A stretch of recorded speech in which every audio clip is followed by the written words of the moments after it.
Thank you all for coming to our debate for Com210. Tonight we will be debating about a recent bill that went into effect November 15th, 2011 that allows adoptees to obtain their birth certificates without a court order. Kelsey Watkins will be debating for the affirmative side, and Summer Debate will be debating for the negative side. Again, thanks for coming, and feel free to help yourself to pizza and drinks. And now we'll start the debate. Ormsby, August 12, 2010, a 1991 study published in the American Journal of Orthopsychiatry found that a substantial majority of birth mothers, 88.5%, supported adult adoptees' access to identifying information regarding their birth parents.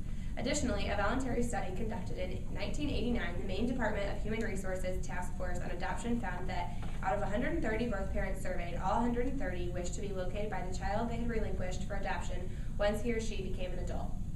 According to Feigenholz, adopted persons born in Illinois prior to January 1, 1946 may now obtain an unaltered, non-certified copy of their original birth certificate by sending a special request form to the Illinois Adoption Registry and Medical Information Exchange, accompanied by a $15 fee.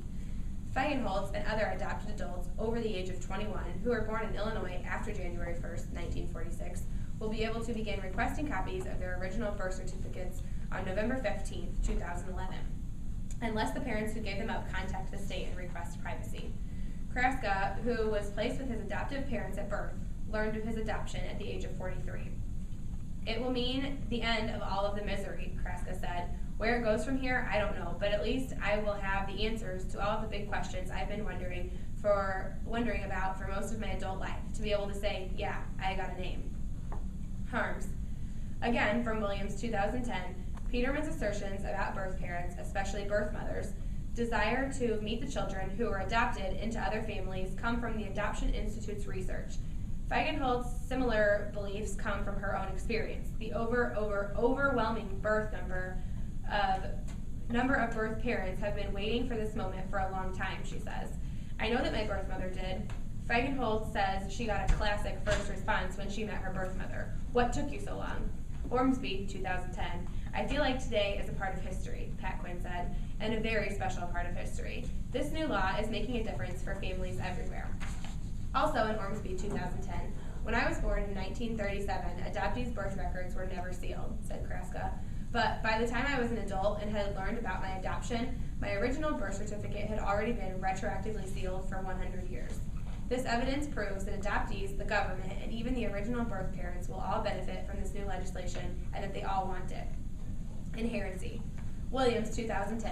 Pertman says, now is the time. It's critically important that the momentum behind changing these laws accelerate, he affirms, explaining that people who would benefit from changing these laws are the most aging. According to the 2007 For the Records paper, removing access to the original birth certificates was a post-World War II trend. States had begun issuing amended birth certificates to the adoptees in the 1930s and 40s. Pertman explains that this means the birth parents affected by these closed access laws are at least middle-aged and many are older. They're now getting older without getting what they really, really want, which is to know what happened to the lives they created, he says. Overwhelmingly, that's what they want. If we don't change these laws pretty soon, they're not going to get that. Plan. Williams, 2010. According to the information from the Child Welfare Information Gateway, last updated in June 2009, more than half of the states and territories in the United States will require a court order before releasing original birth certificates. Alabama, Alaska, Maine, Oregon, and the Virgin Islands require only a request from the adult adoptee. And 8 other states grant access unless a birth parent has filed denial, like the new law in Illinois. This shows that Illinois is paving the way for a greater and more equal future for everyone involved in an adoptive situation. Illinois getting involved early will help the legislation gain momentum and encourage other states to adopt it as well. Solvency.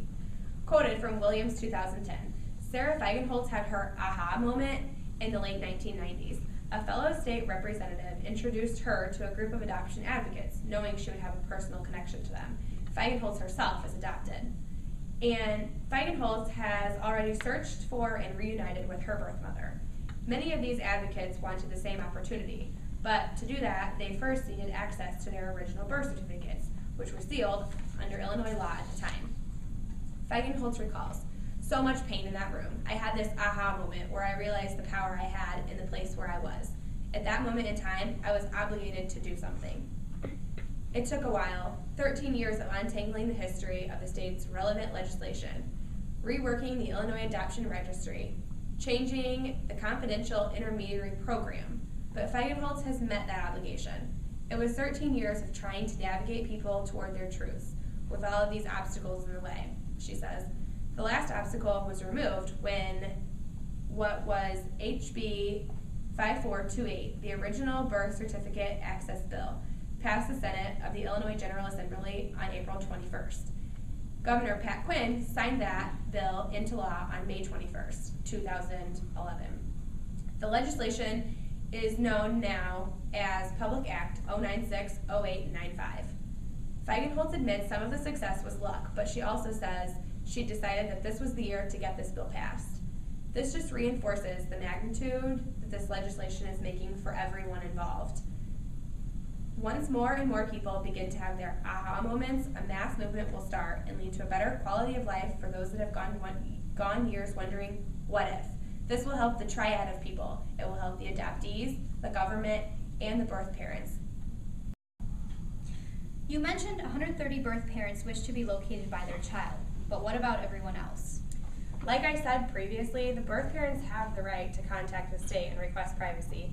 The child has the right to obtain the birth certificate, but the parent that gives birth to them also has the right to decline that form of contact.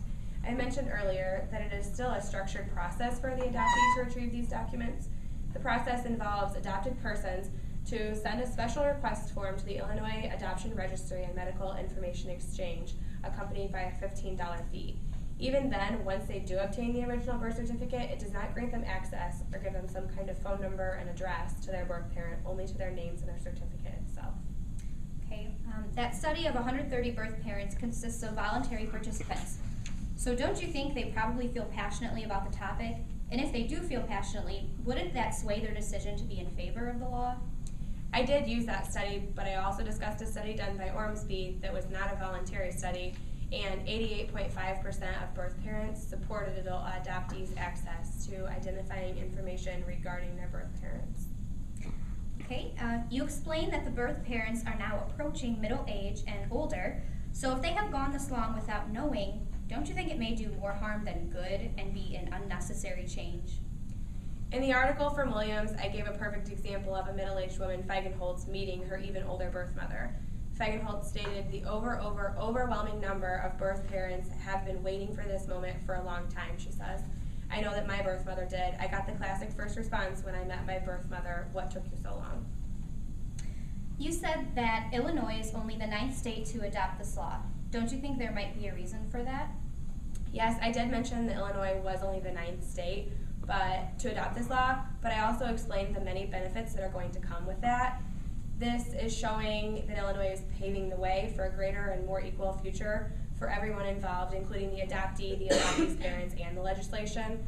Illinois getting involved early will help the legislation gain momentum and encourage other states to adopt it as well and jump on the bandwagon. You have used Sarah Feigenholz, an adoptee, for a lot of your data and quotes, and she is a state representative, so do you believe that she had some kind of sway in the passing of this law? We cannot really say either way if she did or not, but she's only one person in a very large population of adoptees, and even without her influence, there is still a majority of the population calling for the passing of this bill. And there are only 8 other states. There are 8 other states that have passed the same law, so it's not only based on one woman, Sarah Feigenholz's influence. She's just a great example of someone who is enjoying the benefits of the law, like a lot of other people are going to do in the future.